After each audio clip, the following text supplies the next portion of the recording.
आज हम foreign trade off India का फॉरेन ट्रेड क्या होता है, मीनिंग और टाइप्स देखेंगे। नाउ सबसे पहले शुरू करते हैं। फॉरेन ट्रेड का एक और नाम क्या है? International trade. तो वहां पे बाजू में लिख दो, इंटरनेशनल ट्रेड बोलते हैं।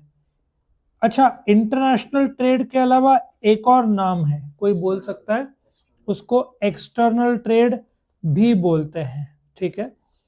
नौ एक जमाने में इंडिया का हिस्सा फॉरेन ट्रेड में सिर्फ 0.5% था, और आज के तारीख में एटलीस्ट 4 to 5% में पहुंच गया है। ओके, सो फॉरेन ट्रेड होता क्या है? एनी ट्रांजैक्शन बिटवीन टू और मोर कंट्रीज, इसको हम क्या बोलेंगे? Foreign trade. 1947 में जो हमारा फॉरेन ट्रेड था वो कैसा था वो बताता हूं। ब्रिटिशर्स का इंडिया पे कब्जा था। आप आजादी के अगेन 150-200 साल पहले चले जाओ। ईस्ट इंडिया कंपनी क्लोव, जो बोलते हैं ना लवंग, का व्यापार करने आए, चेन्नई में लैंड किए। उन्होंने पूरे देश में धीरे धीरे कलकत्ता एंड मुंबई, वो बड़ी कहानी है, वो कब्जा कर लिया। ब्रिटिशर्स ने ईस्ट इंडिया कंपनी को टेक ओवर कर लिया।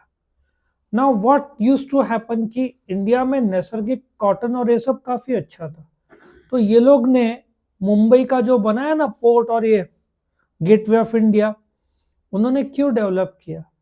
क्योंकि जो पहली ट्रेन भी 1853, आई थिंक बोरी बंदर नाम का स्टेशन है जिसको if I am not wrong आज सीएसटी जाना जाता है। तो क्यों ट्रेन डेवलप किया? इंडिया के लिए नहीं डेवलप किया, वो उनके खुद के व्यापार के लिए किया। सो रॉ कॉटन जाता था या कपड़ा जाता था कहाँ पे? ब्रिटेन में। उसको कपड़ा बना के वापस इंडिया में बेचते थे, और इंडिया को वही कपड़ा 10 गुना दाम में बेचते थे। ठीक है। सो ये अपना पैटर्न था, कॉलोनियल रूल था। अपना जो कोहिनूर डायमंड है ना, जो वर्ल्ड का सबसे महंगा डायमंड जाना जाता है, वो भी उन लोगों ने लूट लिया। आज अभी भी जो वहां की रानी है उसके मुकुट में वो रखे हैं, उन्होंने वापस किया नहीं है। और लंदन कौन से पैसे से बना? इंडिया के ही पैसे से तो लंदन उन्होंने बसाया है। नहीं तो उनके पास खुद के पास वो क्षमता पहले भी नहीं था, आज भी नहीं। आज एनी टाइम इंडिया बेटर है। So India was a supplier of raw material. ये इंडस्ट्रियल नेशंस, ये लोग फिनिश गुड्स बना के वापस इंडिया का ही गुड्स बेचते थे। ठीक है। सो इंडिया अंडर डेवलप्ड था, सस्ते में लोग कपड़े निकालते थे और आता था। अब ये वर्ल्ड वॉर 2 आ गया, जर्मनी में तबाह हो गया, ब्रिटेन में भी काफी नुकसान हुआ, आजादी उनको देना पड़ा इंडिया को। अफ्रीका को तो आजादी उन्होंने 85 को दिया, इसलिए अफ्रीका देखो बहुत पीछे है, उनका आजादी को मुश्किल से 30-40 साल हो गया। अमेरिका का आजादी कब मिला? 1776 4th of July। सो उनको कितना साल हो गया? 200-250 साल हो गया ना, इसलिए अमेरिका इतना आगे। अपन तो 75 साल, अफ्रीका 30-40 साल है, इसलिए अफ्रीका पीछे है। क्योंकि आजादी के बाद तुमको देश वापस बिल्डअप करने के लिए टाइम लगता है, प्लस जो लूट लिया रिसोर्सेज वो तो चला गया, वो तो वापस नहीं आएगा। सो ये बेसिक सारांश था व्यापार का वर्ल्ड वाइड। नाउ इसमें एक और भाग आता है, meaning of internal trade. Internal trade का एक और नाम क्या है? कोई बोल सकता है? Domestic trade. Very good. उसका एक और नाम क्या है? Home trade. ये भी एक नाम बोल सकते हैं, लेकिन ज्यादातर you must use the word internal trade. Again इसमें होस्ट और बहुत सारा डायमेंशन आता है, we will not go into that detail now. Domestic trade क्या है? जिसका शुरुआत और अंत भारत में होता है। मुंबई से बेचा बड़ौदा या अहमदाबाद या दिल्ली में चला गया, शुरुआत कहाँ पे? इंडिया में। खत्म कहाँ पे? इंडिया में। सो ऐसा टाइप का ट्रांजैक्शन स्टार्ट और and with in the boundaries. Again boundary का भी डेफिनेशन है, उसको टेरिटोरियल बाउंड्रीज बोलते हैं। फिर उसके बाद हाई सी आता है। So again we will not go into that detail. India का नक्शा तो पता है, ठीक है। नक्शा के बाद कॉर्नर का जो है उससे 12-18 किलोमीटर और आगे कर लो, वो टेरिटोरियल वाटर्स बोलते हैं। ये भी भारत का ही हिस्सा माना जाता है। ठीक है। इन शॉर्ट शुरुआत और अंत कहाँ पे होता है? भारत में। उसको क्या बोलेंगे? Internal trade. और डोमेस्टिक ट्रेड और होम ट्रेड, ठीक है। नाउ जब हम फॉरेन ट्रेड की बात करते हैं, ठीक है, हम उसको 3 भाग में विभाजन करते हैं। पहला क्या है? इंपोर्ट। ये इंपोर्ट कौन से वर्ड से है? इनपोर्ट, मतलब बाहर से इंडिया में आना। सो इंडिया का सबसे बड़ा पोर्ट कौन सा है? Jawaharlal Nehru port trust.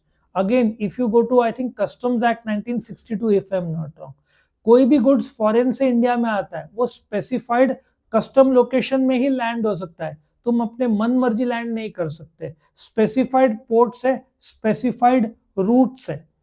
सो जब भारत के बाहर फॉर एग्जांपल हम लोग चिप्स है ना, सेमीकंडक्टर्स, वो कहां से खरीदते हैं?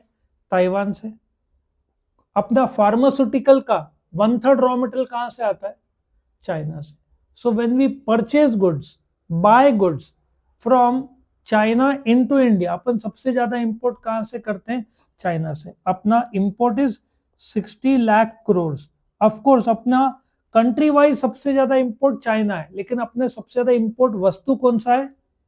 Crude oil. It is around 14 lakh crore. अपना टोटल इंपोर्ट कितना है? करीबन 60 लाख करोड़। उसमें से क्रूड ऑयल का हिस्सा कितना है? 14 लाख करोड़, करीबन 22 से 25%। सो ये जो India import petroleum, actually petroleum नहीं बोलते, क्रूड ऑयल बोलते हैं, या पेट्रोलियम, हम इंपोर्ट क्रूड ऑयल करते हैं और फिर पेट्रोलियम प्रोडक्ट्स एक्सपोर्ट करते हैं। अपना नंबर 1 भी क्रूड ऑयल का जो रिफाइंड है, जो एक्सपोर्ट है, हम जो यूरोप को बेचते हैं, वो लोग बोलते हैं रशिया से मत खरीदो, और हम रशिया से खरीद के वही उसको पेट्रोल बना के वापस यूरोप को देते हैं, तो इनडायरेक्टली तो यूरोप भी रशिया का ही खरीद रहा है, ठीक है। सो हम रशिया से ऑयल खरीदते हैं, अमेरिका से ऑयल खरीदते हैं, हम गल्फ कंट्री से ऑयल खरीदते हैं, सऊदी अरेबिया है, कुवैत है, ये सब देशों से हम ऑयल खरीदते हैं, which is approximately 14 lakh crore का हमारा बिल होता है, ठीक है। सो ये हमारा इंपोर्ट हुआ। Then what is export? शुरुआत इंडिया में होता है, हम बेचते हैं, और कहाँ जाता है? बाहर जाता है। हमारा कुल एक्सपोर्ट इज 40 लाख करोड़। इसमें मेजरली हम पेट्रोलियम प्रोडक्ट्स, सॉफ्टवेयर करते हैं, और एक और दिक्कत अपने देश में ऐसा आता है कि हमारा देश गोल्ड निकलता नहीं अपने देश से। वो कोलर माइंस करके है, 2-3 किलो निकलता है अपने देश में, वो नेचुरल गिफ्ट। अपने पास ना गोल्ड का है ना डायमंड।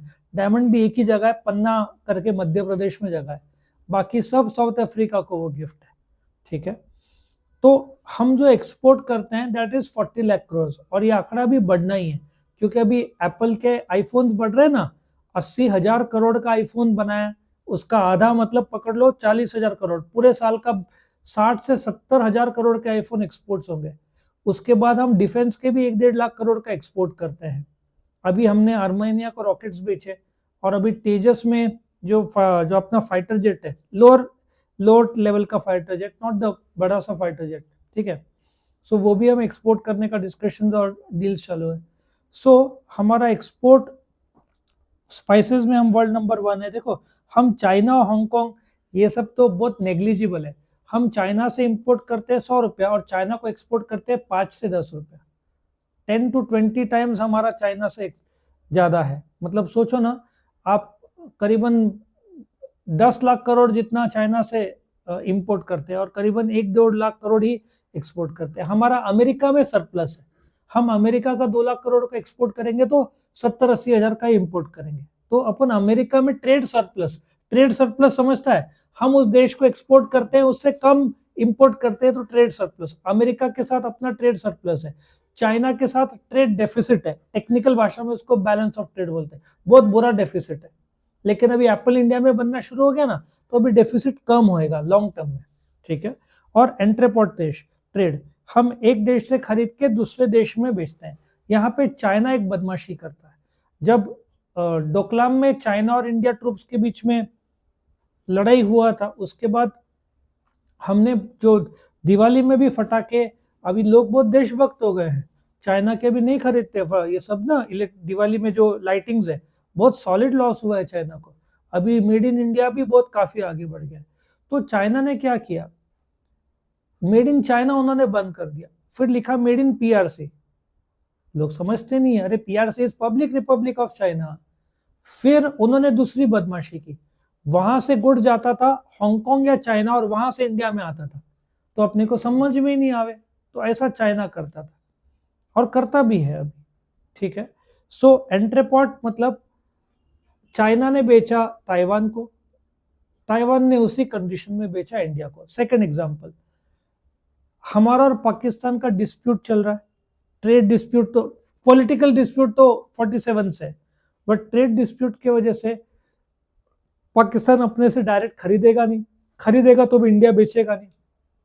उनको प्याज कितना रुपए जाता था, 40 रुपए किलो, अब इंडिया ने बंद कर दिया। इंडिया के पास जबरदस्त ताकत है, इंडिया आज किसी को भी मना कर सकता है। तो अब वो लोग क्या करते हैं, इंडिया से डायरेक्ट खरीदते नहीं है, अपना प्याज जाता है दुबई, दुबई वाले से जाता है पाकिस्तान, वही 40 रुपए बच जाता है पाकिस्तान में 200 रुपया, क्योंकि दुबई डॉलर्स में बिलिंग होता है, ये ट्रांसपोर्टेशन महंगा पड़ता है। यहां से जाएगा दुबई, दुबई से जाएगा पाकिस्तान। मारुति ऑल्टो यहाँ पे कितने की है, 2.5-3 लाख, पाकिस्तान में 20 लाख रुपए की, 23 लाख हो जाता है दुबई में, डॉलर्स में बिलिंग होता है, वहां पे पहुंचता है। दिस इज हाउ ये हो रहा है। ट्रेड रूट जब डायरेक्ट था तो बहुत सस्ता होता था पाकिस्तान को, आज देखो उनका भाव कितना, उनको मजबूरन है इंडिया से लेना पड़ेगा। अमेरिका ऑल्टो बनाएगा नहीं, अमेरिका बड़े बड़े कार्स, गल्फ कंट्री में मारुति 800 ये सब मिलना नहीं है तुमको, वहां पे सिर्फ बड़े बड़े लॉम्बार्गिनी और वही सब तुमको मिलना है। सो इंडिया ही बचता है। तो एंट्रपोर्ट वो लोग करते हैं, मतलब यहां से जाता है दुबई, उसी कंडीशन में जाता है पाकिस्तान। अपने को धंधे से मतलब, अपन वो पाकिस्तान के पास इनडायरेक्टली जाए, अपना गुड्स बिक रहा है ना, वो relevant. As long as defence चीजें नहीं जा रहे पाकिस्तान में, देन दैट इज ओके, ठीक है। सो ये था टाइप्स ऑफ फॉरेन ट्रेड और मीनिंग ऑफ ट्रेड और फॉरेन ट्रेड और इंटरनल ट्रेड। तो ये खत्म होता है।